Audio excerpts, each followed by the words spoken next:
Hey, welcome back to Good Morning Vail. Joining us in the studio with Vail Mountain Rescue, I've got Tom and Hailee. Hailee, it's nice to have you in here. I haven't had a chance to meet you yet. Thanks. But you've been involved with Vail Mountain Rescue for a while? For 4 years now. Okay. Yeah, it's been love awesome. it? I do. You know, like when I first started, I was absolutely wowed when I was involved with the team and just the processes and the procedures that we go through for training, and then being out on those missions and actually really helping people come home. So what got you into it? What was it?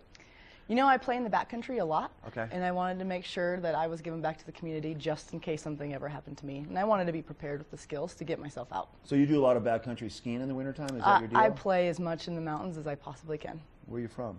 I'm originally from Iowa. Grew up on a farm. Yeah. And then Tom, so obviously another member here on your team that might be taking over the hot seat once in a while, right? Right. Is that the plan? So you don't have to come in exactly. too often?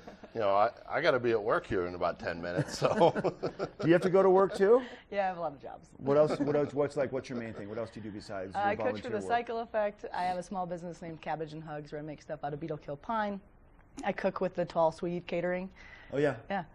So you're busy. A little bit. All right, but this is good news. Vail Mountain Rescue wasn't busy last week. You didn't have any missions, is that correct? That's correct. So, you know, in the off seasons, we see a lot of transitioning into different sports and different hobbies, and so no more whitewater. The hunting has kind of calmed down for a little bit. Yeah. But we're starting to get different weather patterns and changes, so we want people out there to be prepared just in case they get caught in snow or any kind of rain, high altitude. Just make sure that they have got their bags packed with warm stuff so they can get themselves out in a day or two. Yeah, it's not like the middle of the summer where it was really hot and the evenings were kind of cool, but now we're seeing that massive shift where that temperature swing from the coldest time of early morning to the warmest time of the day could be even 50 degrees. Right, swing. right. I mean, you know, up at elevation, you're probably getting below freezing, you know, regularly now. And, you know, with not a lot of snow yet. People are still out hiking Holy Cross and things like that. And we just want them, you know, to make sure they're prepared in case something happens to them. And it's also, you guys, letting people know, just always, aside from that part, if you get stuck in the backcountry, letting people know where you're going, right? I mean, if you're going to go on a hike, Yeah. for an hour or 2 hours, still just tell someone else. Yeah. Right. And when you're going to be back. Yeah. Because if you're not back at that certain time, they're supposed, you know, they need to call somebody and say, hey, you know, Joe was supposed to be back at noon. He's not here, and it's now 4 o'clock in the afternoon. Right. Yeah. And Tom, we were talking off camera also, there's an event coming up, and one of the fundraisers for Vail Mountain Rescue. Right. Tell us So about that. there is another group called Big Hearts, Big Hands, and they raise money for mountain rescue groups, for us in Aspen generally, but they also do a lot of backcountry education.